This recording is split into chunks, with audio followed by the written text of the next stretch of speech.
One of the first places the Reformation spreads after Germany is England. And the English Reformation is really a very complex time of upheaval. Just to give you some idea, in this picture you've got four different members of the Tudor Dynasty: Henry, Mary, Elizabeth, and Edward. All of these people will be, in their own name, monarch of England within the space of about 10-15 years. And they all had different ideas about religion and politics in England. So we're going to kind of drop a lot of names and a lot of details, but I want you to kind of focus on the big picture of how this is a time of religious and political upheaval in England. First, we need to talk about the Tudor Dynasty. So you might remember at the end of the Hundred Years' War, England fell into a civil war called the War of the Roses over who would control the English throne. And the winners were the Tudors. And so Henry VII becomes the first Tudor king. And his son Henry, also named Henry VIII, is the one we'll be talking about. Henry, when he becomes king at 18, is extremely popular. He's seen as athletic and handsome and a poet and a musician, and everybody kind of likes him. When Luther produces his 95 Theses, Henry writes a letter of repudiation and publishes it. And for that title, for that action, he gets the title Defender of the Faith from the Pope. So it seems like in all this religious upheaval, Henry's going to side with the Catholic Church. But Henry's also got a problem. Into his 30s, he has been married to his wife, Catherine of Aragon, a Spanish princess, really since their teens. And they have one child, Mary, but they did not have any sons. And the problem is England practiced what was called Salic law, which essentially meant that the throne had to pass through the male line. In other words, if he only had a daughter, she wouldn't become queen, she would have to marry somebody else to inherit the title, and that would open up England to the invasion of some other dynasty, some other noble family.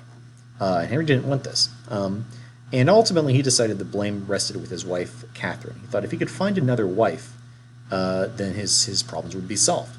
And he, in fact, had already picked one out. His wife's handmaiden, Anne Boleyn, was, his chosen one to succeed her. So he wanted the Pope to grant what's called an annulment. An annulment means that a marriage never properly took place, and therefore was not valid. So it's not a divorce. A divorce means that marriage is over. Let's say somebody kidnapped you and forced you to marry them. Well, if you had left, you could appeal to have an annulment because you didn't enter into that marriage willingly, right? Or let's say you marry your cousin.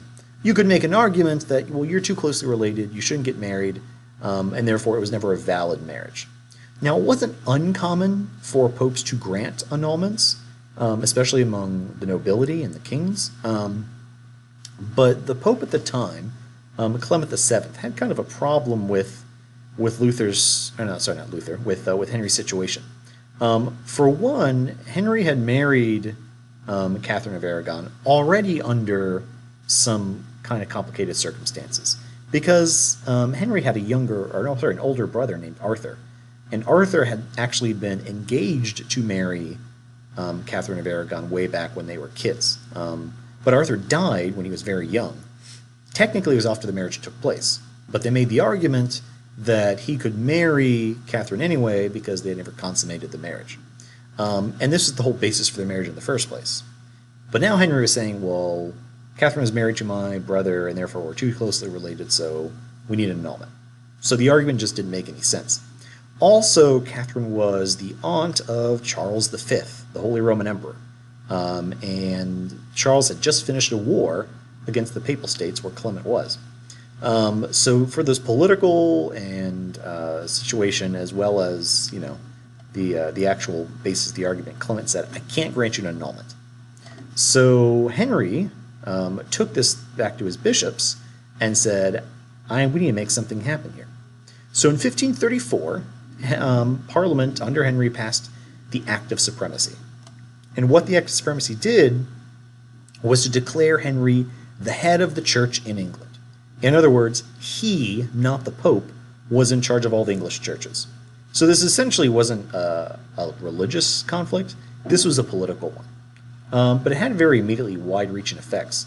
For one, now Henry is not just King of England, he's also head of all the churches, meaning in England, the monarch, not the clergy, is the one in charge of religion and can make ultimate decisions about it. So in effect, it kind of makes England a theocracy. It also allowed Henry to seize control of all church land. Remember that the church in the Middle Ages controlled a lot of territory, not only churches, but also, farms and other pieces of territory. Now all these fell directly into the hands of the crown, and that made a lot of money for Henry. He also required everyone to take an oath, especially his nobles and people in his court, take an oath of loyalty to the monarch and not to the Pope. Some people had a problem with this. Thomas More, who we've talked about as a Renaissance writer, was a close friend and confidant of Henry, and he worked for his government. But he told Henry, I can't sign this. I can't swear this oath because the church is right here. And More was ultimately executed, became a martyr. So you've got sort of a lot happening as a result of Henry's ultimately political decision. So under his new church, Henry declares that he can, in fact, get an annulment. So he left Catherine of Aragon, who went back to Spain, married Anne Boleyn, and she did produce a child, but that was Elizabeth, a daughter. And in part results of that, and also some other complicated political stuff we won't get into, Anne Boleyn was ultimately executed. And then Henry married somebody else, Jane Seymour. Jane Seymour did have a son, Prince Edward, so Henry finally got his son, but Jane died during childbirth. And after that, Henry married a series of wives 3 more times. He was married to Anne of Cleves for just about 6 months before they divorced. And Catherine Howard, who also got caught up in a political scandal, so she was executed. And then ultimately, his last wife was Catherine Parr. Henry died while he was married to Parr, so she was the only one who survived all this unscathed. She was briefly Queen of England for like a few hours before the government stepped in and declared that Edward, his son, was the new king. Now, Edward, when he became king, was 9. That's pretty young. And as we've seen with other child monarchs, it's really whoever controls the king that has the real power. And in this case, it was a lot of Protestants. So since the king was still, under the Act of Supremacy, head of the church, Edward makes the church in England very, very Protestant. But then at 16, Edward dies. And now it falls to Mary, his older sister. And this is where it gets kind of complicated. Mary was very Catholic. She was in fact married to Philip II, son of Charles V, so the very Catholic king of Spain. And so she comes into the throne, decides that no more Act of Supremacy, the churches in England are Catholic. And to make her point, she killed a lot of the Protestant leaders in England. This is why sometimes she's termed Bloody Mary. And a lot of English people were worried that Philip might try and ultimately take the throne and add it to the various Habsburg possessions. But eventually Mary dies, and so her sister Elizabeth takes over.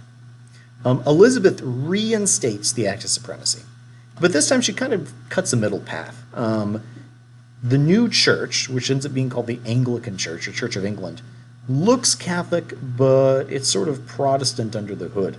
So they still, wear robes and have the sacraments like in a Catholic church, but it's in English, and they use a Protestant prayer book, and the priest can marry. But ultimately, Elizabeth is still the one in charge of the church. That was the most important part for her. And the Anglican Church still exists today, and it comes out of this English Reformation period. But notice here, the ultimate thing for Elizabeth and the other Tudors wasn't the religious aspect, it was the political one. The English Reformation mostly happened not for theological reasons, but for social, political, and economic reasons. But that still has wide-reaching effects today. Even today, the current queen, Queen Elizabeth II, is head of the Anglican Church worldwide. So here you can see how the Protestant Reformation morphed from not only a religious debate, but also a political